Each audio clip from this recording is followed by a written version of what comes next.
हरिवोल पद रत्नाकर का पाठ पद संख्या 579।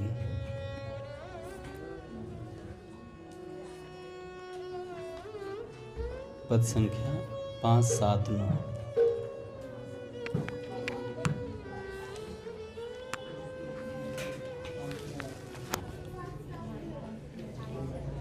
प्रिय तुम्हारी वाणी सुनने को जी हरदम ललचाता।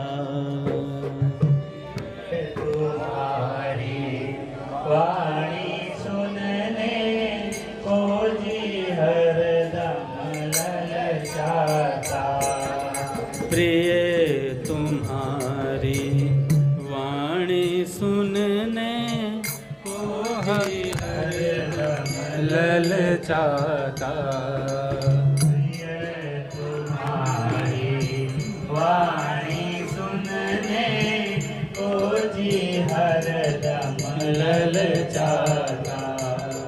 तुम्हें बोलने को कसाने सुनी अनसुनी कर जाता। तुम्हें बोलने कसाने सुनी अनसुनी कर जाता। जब मैं नहीं बोलता कुछ तब, जब मैं नहीं बोलता कुछ तब, तुम उत्तेजित हो जाती। तुम उत्तेजित हो जाती। प्रणय कोप में हरदम मुझको युक्त युक्त सुना जाती। प्रणय कोप में हरदम मुझको युक्त युक्त सुना जाती। ओ प्रिय तुम्हारी वाणी सुनने को जी हरदम ललचाता। प्रिय तुम्हारी वाणी सुनने को जी हरदम ललचाता। तब मुझको होता प्रमोद अति। तब मुझको होता प्रमाद अति। तब मुझको होता प्रमोद अति। तब मुझको होता प्रमोद अति। भर उठता मन में उल्लास, उठता मन में उल्लास। विनय विनम्र मनाने लगता, करने लगता हास विलास। विनय विनम्र मनाने लगता, करने लगता हास विलास। ओ प्रिय तुम्हारी वाणी सुनने को जी हरदम ललचाता।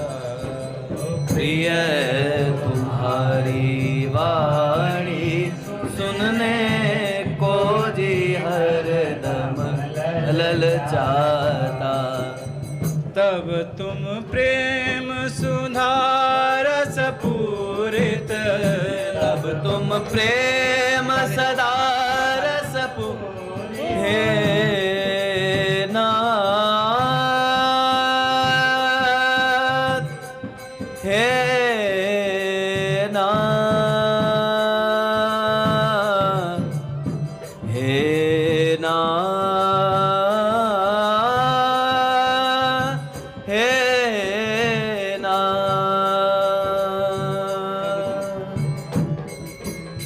तब तुम प्रेम सुधारस पूरित, तब तुम प्रेम सारस पूरित। अतिशय मधुर सुनाती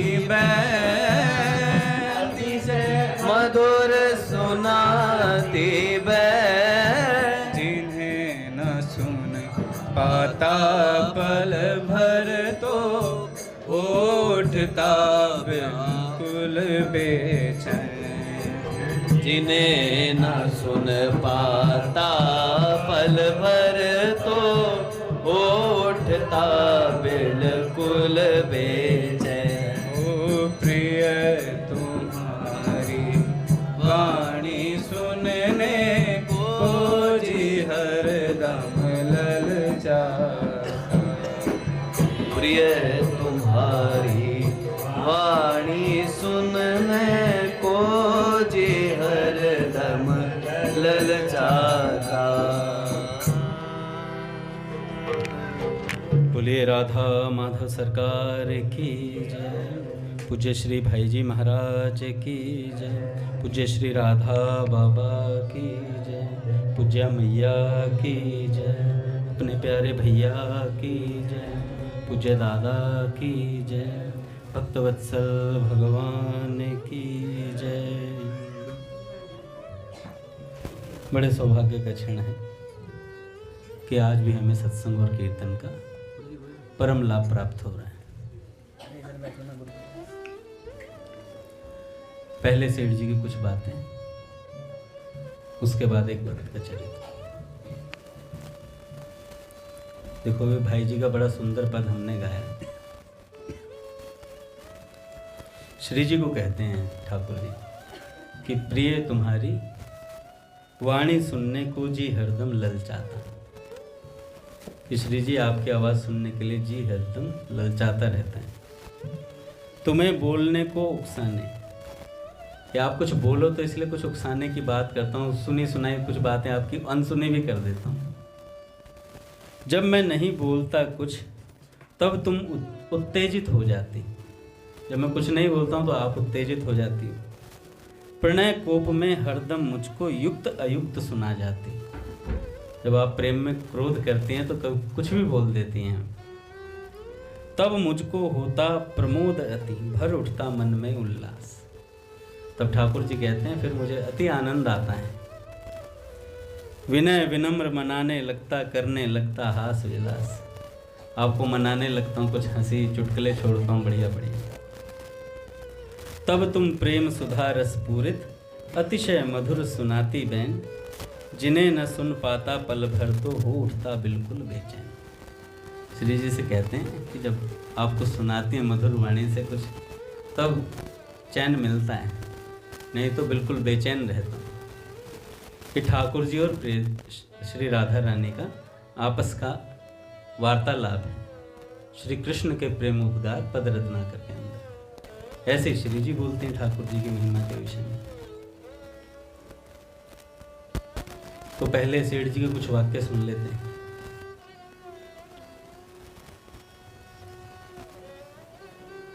सेठ जी कहते हैं कि तुलसीदास जी ने कहा है, कलयुग केवल नाम अधारा, सुमिर सुमिर नर उतर ही पारा। सतयुग में भगवान नरसिंह का अवतार था और कलयुग में नाम साक्षात अवतार है। नाम की महिमा सदा ही है, पर कलयुग में नाम साक्षात राजा है, साक्षात नरसिंह भगवान का अवतार है। नाम को जपने वाले प्रहलाद के समान हैं, हिरण्याकश्यप स्वयं कलयुग है। भगवान के भजन से वही काम सिद्ध होगा। ऐसा अवसर पाकर उद्धार न हो तो सज्जनों क्या समझा जाए। नाम जप के साथ साथ भगवान का ध्यान भी हो तो भगवान से वार्ता भी चले। जब ध्यान होता है, सेठ जी बहुत जोर देते हैं भगवान से वार्तालाप पर। पुस्तक भी लिखी है सेठ जी ने कि कैसे भगवान से ध्यान में बैठें, कैसे आसन लगाएं, फिर क्या सोचें। उस तरीके से भगवान से वार्तालाप करने पहले पढ़ करके करें, फिर धीरे धीरे अभ्यास पड़ जाएगा तो फिर अपने आप बातें निकलेंगी, उधर से जवाब भी आता है। ऐसा अपने संतों ने बताया, पूज्य भैया भी बताते हैं। फिर सब विघ्नों का नाश होकर परमात्मा की प्राप्ति हुई ही पड़ी है। केवल भगवान के ध्यान से बेड़ा पार है। इसमें समय का नियम नहीं, एक क्षण के स्मरण से भगवान मिल जाएं। एक श्वास के बदले में त्रिलोकी के राज्य का मूल्य भी नहीं है। एक क्षण में भगवान मिल सकते हैं सज्जनों, उस समय का मूल्य क्या कहा जाए। शास्त्रों में समय का मूल्य भगवान की प्राप्ति से भी बढ़कर बताया है। वहां तक अपनी दृष्टि नहीं पहुंचती। जो रत्न की बिक्री कौड़ियों के बदले करता है वह समय की कीमत क्या जाने। समय तो रत्न है, कौड़ियों के बदले बेचना यानी भोगों के द्वारा रस लेना ही समय रूपी रत्न को कौड़ियों के बदले में बेचना है। भोगों में जो हम रस लेते हैं ना, वो अपना इतना कीमती समय हम कहाँ लगा रहे हैं। इतना कीमती समय भोगों में लगा दिया हमने। जिस समय से भगवान मिल सकते थे उस समय से हम संसार को खरीद रहे हैं, संसार का चिंतन कर रहे हैं। मनुष्य को परमात्मा की प्राप्ति एक क्षण में हो सकती है, ये नाम की महिमा है। और इससे भी बढ़कर सत्संग की महिमा गाई गई है। सेठ जी कहते हैं सत्संग से एक क्षण में नारद जी ने 10,000 की मुक्ति करवा दी। एक क्षण में 10,000 की मुक्ति। तब सत्संग का मूल्य कितना हुआ जिसकी तुलना ही नहीं की जा सकती। तात स्वर्ग अपवर्ग सुख धरिए तुला एक अंग, तुलनता ही सकल मिली जो सुख लव सत्संग। सत्संग का इतना महत्व है हम लोगों ने कभी जाना ही नहीं। सनकादिक ऋषि जानते हैं। नारद जी के उपदेश से क्षण मात्र में हजारों का उद्धार हो जाता है। दक्ष प्रजापति ने प्रजा की वृद्धि के लिए 10,000 पुत्र उत्पन्न किए थे। वे सब नारद जी के उपदेश से तप करने चले गए। जब वे तप करके तैयार हो गए तब नारद जी महाराज पहुंचे और उनसे बोले, तुम्हारे पिता ने तुमको संसार फैलाने के लिए उत्पन्न किया है। तुम लोग किनारे लगी नौका को डुबा मत देना। एक लाइन बोली बस, किनारे लगी नौका को डुबा मत देना। बस तत्काल आंखें खुल गई। तत्काल आंखें खुल गई। वे सब के सब महात्मा हो गए। तत्काल जीवन मुक्त हो गए। दक्ष ने फिर 10,000 पुत्र उत्पन्न किए। उनकी भी वही दशा कर दी गुरु जी ने। फिर उपदेश दिया, फिर वो महात्मा हो गए सारे के सारे। तब नारद जी महाराज की ऐसी करतूत देखकर दक्ष ने उनको शाप दिया, हे नारद, तू 2 घड़ी से अधिक कहीं ठहर नहीं सकेगा। तो गुरुदेव ने कहा 2 घड़ी तो बहुत है, यहाँ तो एक लाइन से 10,000 बदल दिए। 2 घड़ी में तो बहुत काम हो सकता है। नारद जी ने कहा 2 घड़ी तो बहुत है, 2 घड़ी में तो मैं बहुतों का उद्धार कर सकता हूं। नारद जी की ऐसी महिमा है कि ब्रह्मा और शिव भी दौड़ दौड़कर भगवान के गुणानुवाद उनसे सुनते हैं। सनकादिक ऋषि तो समाधि छोड़कर सुनते हैं। सत्संग में उस तरह का श्रद्धा और प्रेम हम लोगों का नहीं है भैया।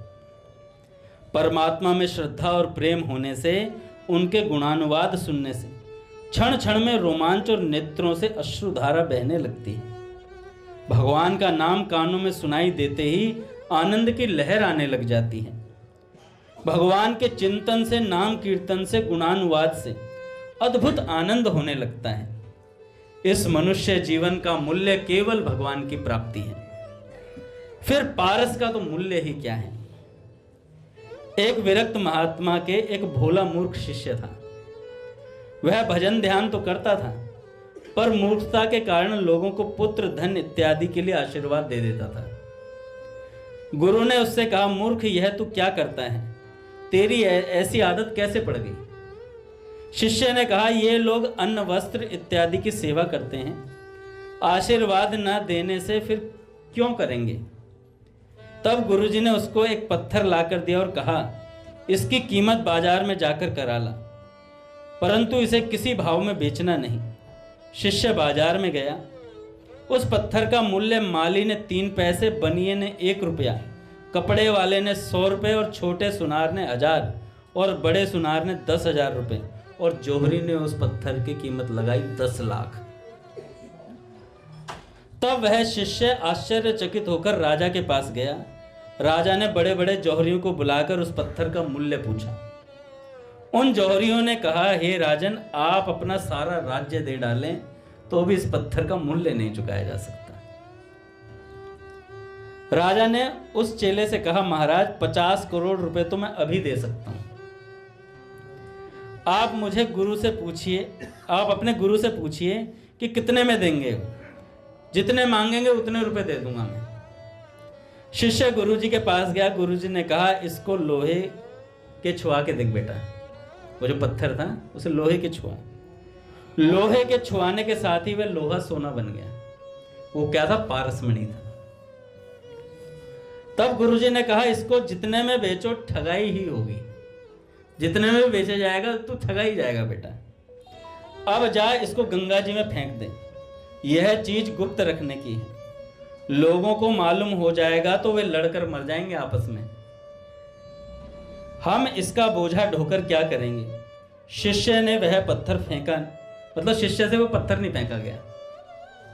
तब महात्मा ने लेकर गंगा जी में फेंक दिया शिष्य से। शिष्य बोला महाराज आपने यह क्या किया? गुरुजी ने कहा थोड़ा लोहा और ला। उसको लेकर अपने सिर के रगड़ा तो वह भी सोना बन गया। गुरुजी ने अपने सिर पे रगड़ा और वो सोना बन गया। शिष्य चकरा गया। गुरुजी ने कहा किसी को यह बात कहना नहीं, वरना लोग लोहाई मारेंगे सिर पे लगा।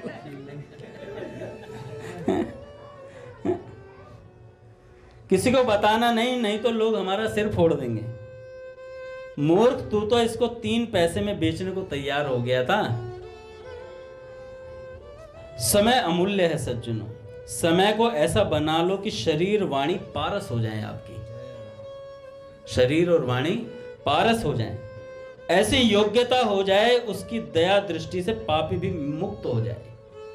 ऐसी आपकी दृष्टि बन जाए कि आपको देखे जो वो मुक्त हो जाए भैया। ऐसे मनुष्य का जीवन ही अमूल्य है। जो जितने कम मूल्य में अपने समय को बेचता है वह उतना ही मूर्ख है। वह उतना ही मूर्ख है। जैसे पारस का मूल्य राजा का सर्वस्व देकर भी पूरा नहीं हुआ। चेतन आत्मा का कितना मूल्य है। माथे से लगाकर लोहे को सोना बना दिया तो क्या हुआ?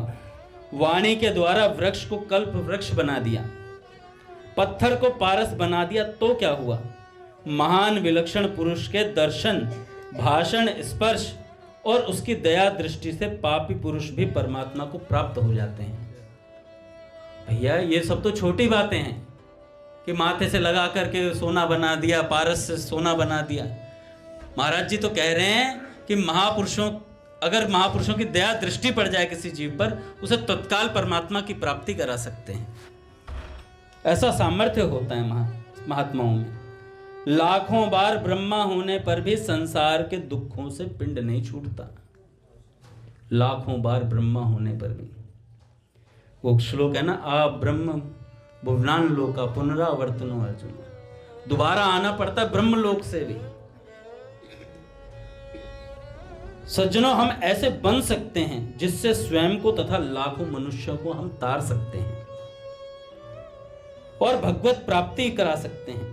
समय के ऐसे मूल्य को समझकर भी ऐसा कौन मूर्ख होगा जो अपने समय को व्यर्थ खर्च करेगा। हे परमात्मा, हे प्रभु, जब यहां तक सुनने में आता है तो हे नाथ, मुझे आप ऐसा सेवक बना दें कि मैं काशी में शिव जी की तरह मुक्ति का प्रदाता बन जाऊं। भक्त क्या प्रार्थना है सेठ जी की। आप मुझे ऐसा सेवक बना दें, मैं काशी में शिव जी की तरह मुक्ति का सदा व्रत बांटता रहूं। आपका ही सदा व्रत मैं बांटकर अपना मन प्रसन्न कर लूं। इस तरह की योग्यता मनुष्य की बन सकती है अगर वो अपने समय को भगवान में लगाए। समय से हम क्या खरीद रहे हैं? पत्थर हैं, विषय भोग खरीद रहे हैं। मनुष्य इतना ऊंचा बन सकता है, फिर भी हम लोग अभी तक अपना पेट भी पाप करके ही भरते हैं। ऐसे जीवन को धिक्कार है। मनुष्य जीवन में इतनी उन्नति तो हो सकती है और हम लोग इतने गिरे हुए हैं।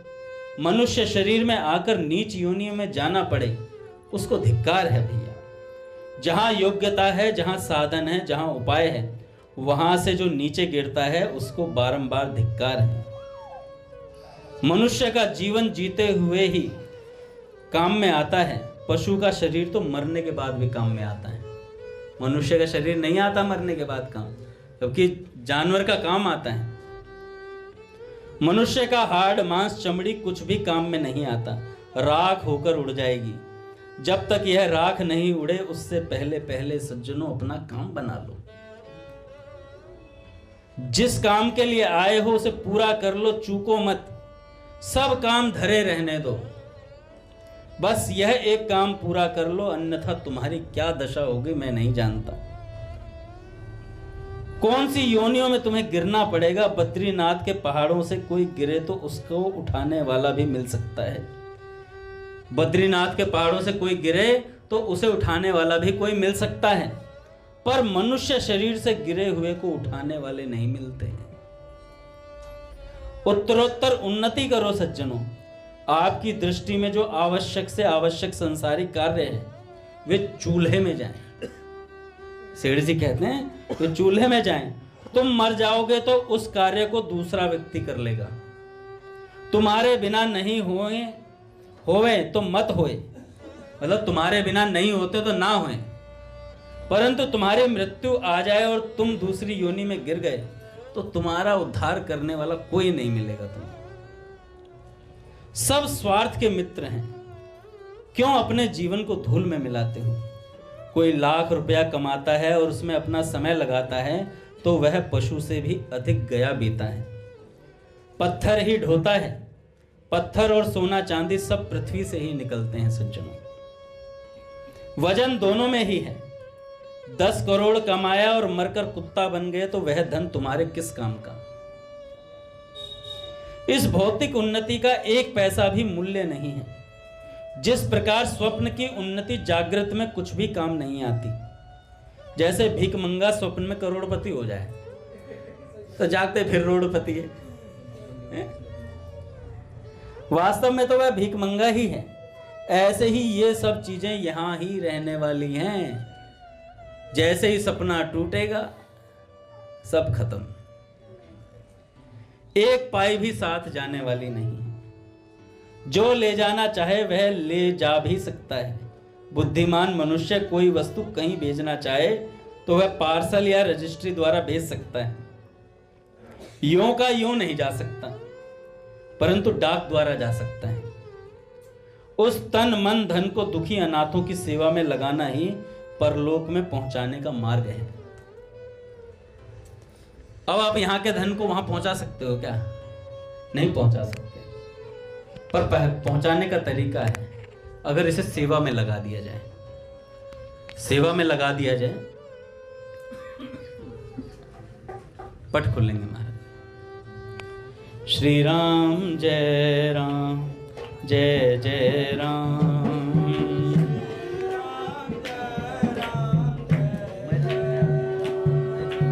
श्री राम जय राम, जय जय राम।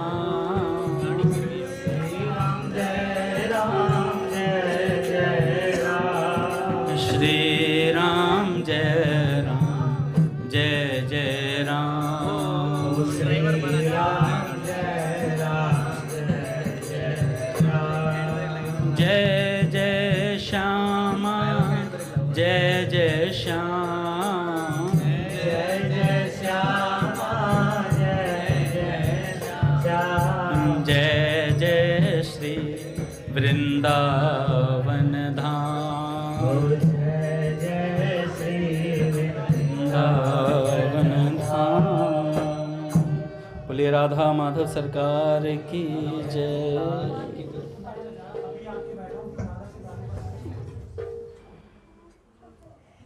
तो कहते हैं भैया धन को भगवान की सेवा में लगा दें तो काम हो सकता है। जो भी करें, जैसे घर वालों की सेवा करते हैं। तन कैसे था वो सेठ जी के 3 नियम है ना? ना ना ना ना, हाँ। जग की सेवा खोज अपनी प्रीति उनसे कीजिए। तो जग की सेवा, अपने अलावा जो भी हैं, अपने घर वालों की सेवा कर रहे हैं तो वो भी जगत की सेवा ही है। जग की सेवा खोज अपनी प्रीति उनसे कीजिए। अपनी खोज करो, मैं कहाँ से आया हूँ, कहाँ जाऊँगा, ये तो पता होना चाहिए। और प्रेम किससे करना है? संसार से प्रेम नहीं करना, संसार की तो सेवा ही करनी है। और प्रेम किससे? प्रेम परमात्मा से करना है। तो सेठ जी कहते हैं भैया भगवान ने गीता में कहा है कि गीता का प्रचार करने वाले के समान मेरा कोई प्रिय नहीं है। जो पुरुष मुझ में परम प्रेम करके इस परम रहस्य युक्त गीता शास्त्र को मेरे भक्तों में कहेगा, वह मुझको ही प्राप्त होगा, इसमें कोई संदेह नहीं है। उससे बढ़कर मेरा प्रिय कार्य करने वाला मनुष्यों में कोई भी नहीं है, तथा पृथ्वी भर में उससे बढ़कर मेरा प्रिय दूसरा कोई भविष्य में होगा भी नहीं। तो भैया भगवान के प्रेमी का ही एक भक्त का चरित्र सुनाता हूँ। काफी लंबा चरित्र है, जितना पूरा होगा फिर आगे कहते रहेंगे। ये हुए पूज्य श्री अखंडानंद जी सरस्वती जी के संग में ही थे, और एकमात्र चरित्र इन्होंने पूज्य अखंडानंद सरस्वती जी ने इन्हीं का लिखा है, और कोई इनके लेखनी में मिलता नहीं है, और जो भी पुस्तकें आती है वो सब इनके प्रवचनों का संग्रह है। जो लिखा है इन्होंने एक ये मात्र चरित्र लिखा है। ये कौन थे? बड़े रसिक संत हुए। पूज्य श्री अखंडानंद सरस्वती जी महाराज जब उन्हें रेस्ट करना होता था ना, थक जाते थे बहुत ज़्यादा, और ये भक्त कोकिल जी बहुत मतलब गृहस्थ थे, और अखंडानंद जी इनके घर चले जाते थे। जब जाते तो वहाँ पर आराम करते हैं, जैसे अपने राधा रमण जी गीता भवन सोने जाते हैं, कैसे गुरु जी मैं तो यहाँ गीता भवन में आराम करने आया हूँ, यहाँ सेवा देने, यहाँ सेवा देते हैं, वहाँ आराम करके आते हैं। तो अखंडानंद जी महाराज वहाँ आते थे और उनके यहाँ विश्राम करते थे। अब भक्त कोकिल जी क्या करते थे? भक्त कोकिल जी कोई भगवत चर्चा नहीं करते थे उनसे, उन्हें चुटकुले सुनाते थे। अखंडानंद जी को चुटकुले सुनाते और हंसाते। रामकृष्ण प्रभु हमारे भैया को खूब हंसाते हैं। तो अखंडानंद जी महाराज कहते थे कि भक्त कोकिल जी जब मुझे चुटकुले सुनाते मैं बहुत हंसता, और हंस हंस के लोटपोट हो जाते। तो भक्त कोकिल जी कहते थे कि संत हंसे तो भगवान फंसे, संत हंसे तो भगवान फंसे। तो ऐसे ये भक्त कोकिल हुए। इनका आज शुरुआत से चरित्र सुनते हैं, चित्त लगा के सुनेगा। एक एक शब्द बहुत इतना सुंदर शब्दावली है, ऐसा लगता है कोई रस का सागर उड़ेल रहा हो। मैंने भी तो 4-5 पेज ही पढ़े हैं इसके, लेकिन बड़ा रस आया। अखंडानंद जी महाराज कहते हैं, हरिओम तत्सत। भक्त का हृदय ही भगवान की क्रीड़ा स्थली है। भक्त का हृदय ही भगवान की क्रीड़ा स्थली है। वह भगवान की इच्छा मूर्ति है। वे चाहे जब जहां जैसे जिस रूप में सजा संवार कर उसमें क्रीड़ा करते हैं भक्त के हृदय में। उसकी वेशभूषा, जाति, आकृति, नाम, रहन सहन, आचार विचार, गुण भाव सब प्रभु की इच्छा के अनुसार होते हैं। वे अदल बदल के उलट पलट के जैसी भगवान की मौज होती है वैसा भक्त के हृदय में खेलते हैं भगवान। वे अपनी क्रीड़ा के लिए भक्त के हृदय को मिट्टी, पानी, हीरा, मोती, लता, वृक्ष, कीट पतंग, पशु पक्षी, बालक, युवा, स्त्री, पुरुष, बच्चा, बुढ़िया, कुछ भी बना लेते हैं भगवान भक्त के हृदय में। और उनको निमित्त बनाकर भगवान हंसते हैं, खेलते हैं, खुश होते हैं। जैसे पूज्य भाई जी के हृदय में नित्य राधा माधव की लीला क्रीड़ा चलती ही रहती थी, हमेशा लीलायमान रहते थे। बाबा ने कितना प्रयास किया मैं वृंदावन भाग जाऊं। जब सब कुछ वृंदावन ही है तो बाबा ने निश्चय कर लिया मैं वृंदावन भागूंगा। रात्रि में ठाकुर जी आ गए, तुम पौदार महाराज को क्या समझते हो? पूज्य दादा को प्रणाम। भाई जी को क्या समझते हो? तो उन्होंने कहा,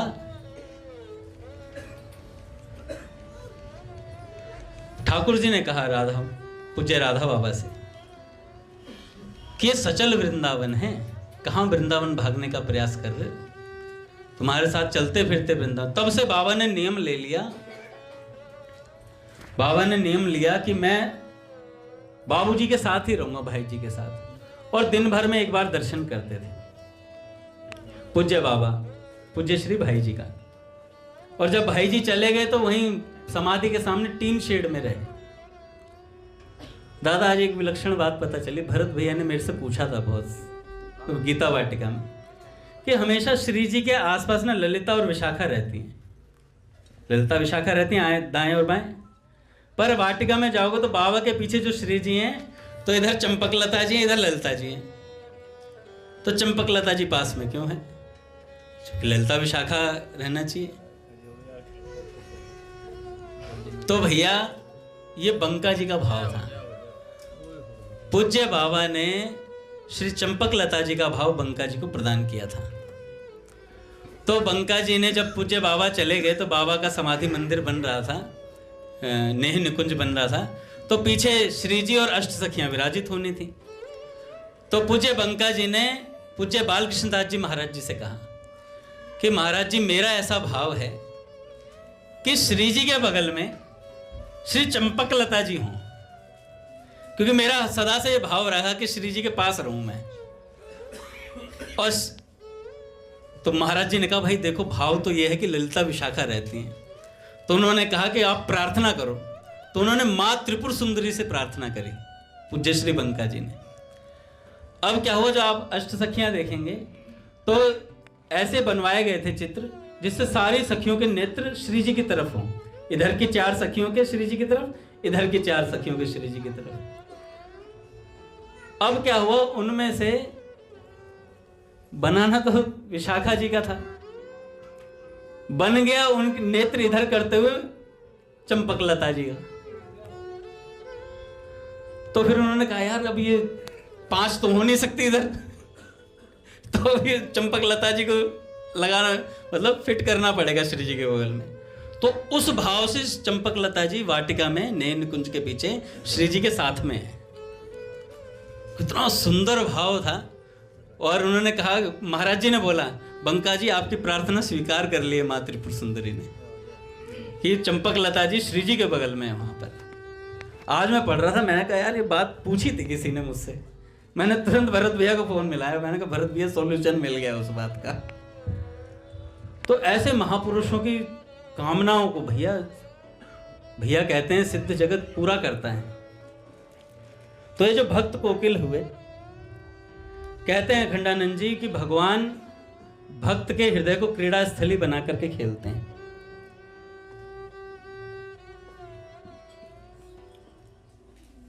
जैसे खिलाड़ी नरम माटी को, माखन के लोंदे को चाहे जैसा आड़ा टेढ़ा लंबा चौड़ा खूबसूरत बदसूरत खिलौने के रूप में बनाता है, वह माटी अथवा माखन का लोंदा खिलाड़ी के हाथ में सर्वथा समर्पित रहता है। मक्खन लिया तो उसे जैसा मर्जी कर लो। ऐसी भक्त की स्थिति होती है। भक्ति सिद्धांत में भक्त की यह सिद्ध अवस्था है कि तुम हो यंत्री मैं यंत्र काट की पुतली मैं तुम सूत्रधार। भगवान यंत्री हो जाते हैं, हम यंत्र हो जाते हैं। भगवान के ऐसे ही एक भक्त हुए जिनके हृदय में भगवान ने खूब खेले, जिनका नाम है भक्त कोकिल। भगवान के ऐसे ही भक्त का आविर्भाव विक्रम संवत 1942 में सिंध प्रांत के जेकमाबाद, ये विक्रम संवत है, जिले के मीरपुर गांव में हुआ। उनकी भाग्यशालिनी जननी का नाम था श्री सुखदेवी और पिता का नाम था स्वामी रोचल दास साहब। उन्होंने जन्म के दिन ही स्वामी आत्माराम साहब की गोद में, जो एक उच्च कोटि के संत थे, अपने नवजात शिशु को अर्पित कर दिया। इसी नवजात शिशु को आगे चलकर हम भक्त कोकिल के नाम से जानेंगे। अच्छा, भक्त कोकिल का शैशव भी साधारण मनुष्यों की जगह विलक्षण था। पूत के पांव पालने में दिख जाते हैं। साधुओं की सेवा में अत्यंत रुचि थी उनकी। श्री आत्माराम साहब के पास, जो उनके पालनहार थे, जिन्होंने पाला था, प्राय साधु महात्मा ही आते थे। मार्ग के थके मांदे महात्मा जब रात्रि में शयन करते तो भक्त कोकिल उन संतों के पांव दबाते रात्रि में। 5 वर्ष की अवस्था में ही चुपचाप संतों के पास चले जाते और संतों के चरण दबाने लगते। जब वे जाग कर देखते यह कौन है, तब भक्त कोकिल छिप जाते थे। जैसे वो उठने को होते तो भक्त कोकिल छिप जाते थे जाकर चुपचाप। इनके लक्षणों से प्रभावित होकर बूढ़े महात्मा भी इन्हें दिव्य मानते थे और पांव दबवाने में संकोच करते थे इनसे, भक्त कोकिल से। भक्त कोकिल 5 वर्ष की अवस्था में ही स्वामी आत्माराम साहब की सेवा में संलग्न थे। एक दिन वे शयन कर रहे थे और ये पंखा झल रहे थे। उस समय स्वामी आत्माराम साहब के मुख से निद्रा की दशा में स्वयं ही किसी मंत्र का उच्चारण हो रहा था। निद्रा से उठने पर भक्त कोकिल ने बड़े प्रेम पूर्वक आग्रह किया और पूछा, ये मंत्र कौन सा है?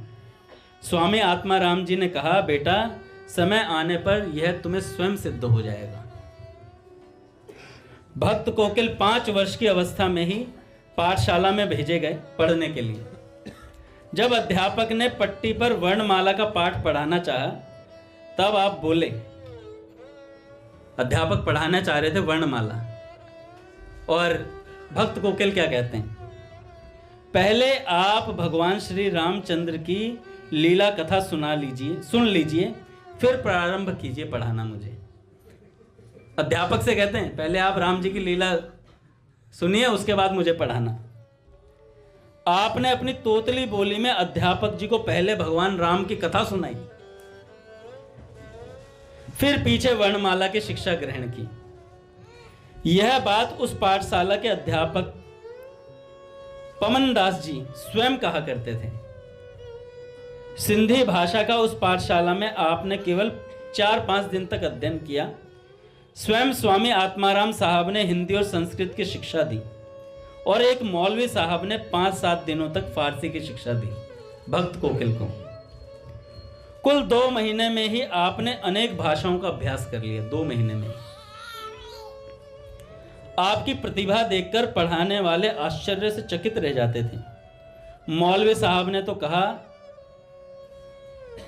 या मेरे अलावा कोई और भी आता है क्या पढ़ाने? इतनी जल्दी सीख रहा बंदा कोई और भी पढ़ाने आता है क्या?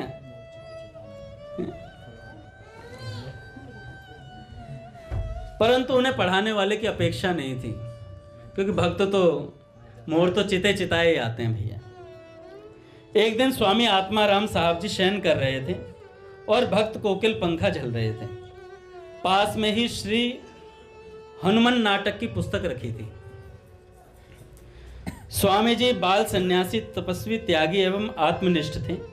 हनुमान नाटक से उनकी इतनी प्रीति थी कि वे उसे पढ़ते पढ़ते भावमग्न होकर नृत्य करने लगते थे। भक्त कोकिल जी इतनी छोटी अवस्था में पंखा झलते झलते उस ग्रंथ का आधा अंश पढ़ गए।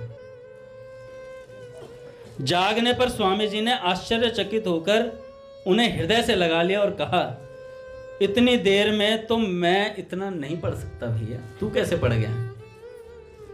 एक दिन भक्त कोकिल जी स्वामी आत्माराम साहब की सेवा में थे। जंगल में कंडे लेने के लिए गए। ग्रीष्म ऋतु थी, दिन चढ़ गया, धरती तप गई। आप नंगे पांव कंडे सिर पर लिए आ रहे थे। उसी समय एक सज्जन उसी रास्ते घोड़े पर निकले। उन्होंने कहा, बेटा तुम कंडे फेंक दो और घोड़े पर बैठ जाओ। परंतु भक्त कोकिल ने स्वीकार न किया। उनमें बचपन से ही गुरु सेवा की पक्की लगन थी।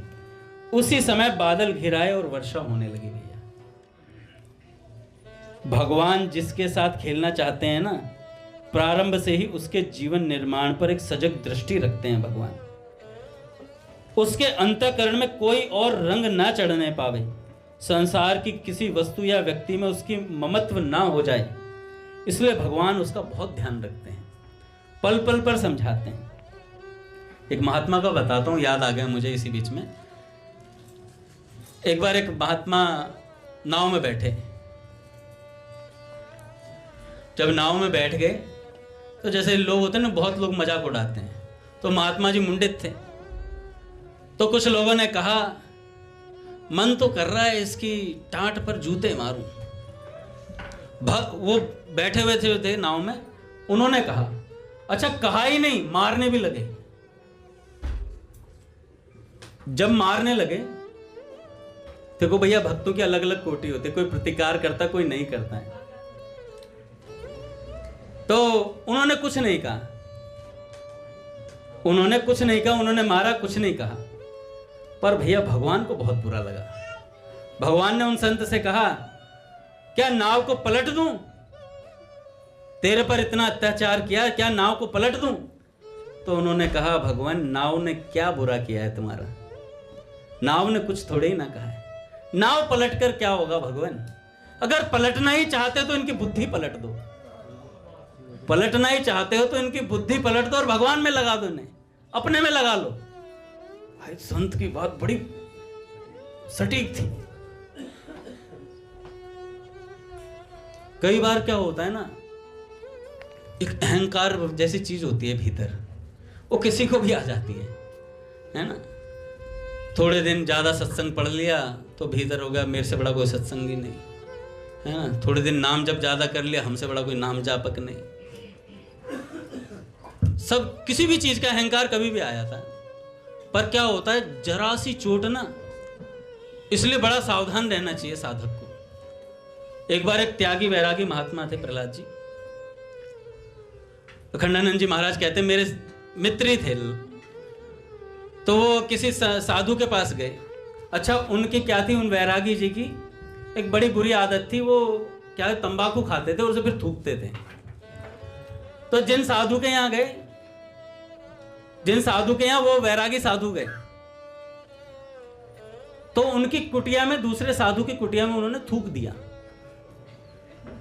तो उन साधु ने कहा, अबे ओए, थूकना है तो अपनी कुटिया बनाकर उसमें थूकियो।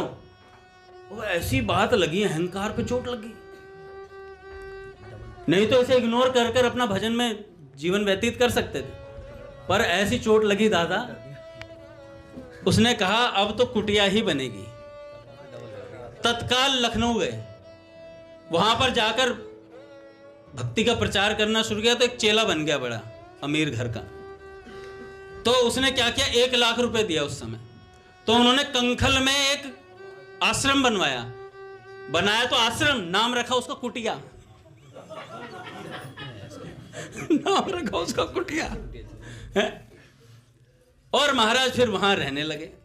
तो महाराज जी ने कहा, अखंडानंद जी महाराज कह रहे थे, चले तो हरि भजन को, अहंकार पे एक छोटी सी चोट क्या लगी, पूरा भजन में जीवन व्यर्थ कर दिया और लग गए गधे की तरह ईंट ढोने, आश्रम बनाने।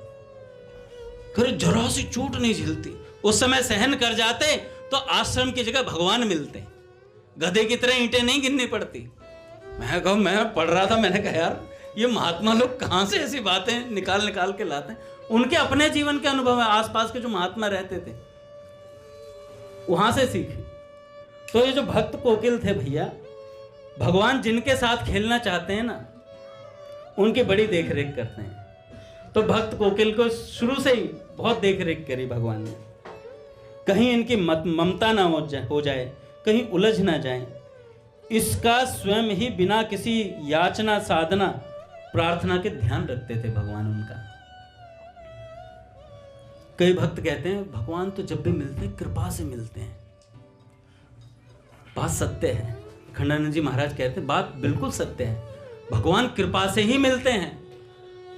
तो फिर साधना क्यों करें? साधना अहंकार का नाश करती है साधक की। जब ये अहंकार खत्म हो जाता है ना कि मैं कुछ कर सकता हूं, मैं अपनी साधना से थक जाता है, साधन कर करके चूर हो जाता है और फिर डंडे फेंक देता है, कहता है नाथ अब ये नाव मुझसे नहीं चलेगी। भगवान कहते हैं बस ये शरणागति ही मैं तुझसे चाहता था कि तू डांड फेंक दे और कह दे नाथ मैं आपका हूं, मुझसे नहीं चलेगी ये नाव। बस यहां तक जीव को पहुंचना है, ऐसा संतों का कहना है। साधन जरूर करना चाहिए भैया, बिना साधन के बात नहीं बनेगी। साधन से जो करने का अभिमान है ना, हम सोचते हैं करते करते। एक बच्चे को मैंने भाई सत्संग तो सुनता तो हूं ना, और कितना सुनूं? मैं सुनते रहो भाई।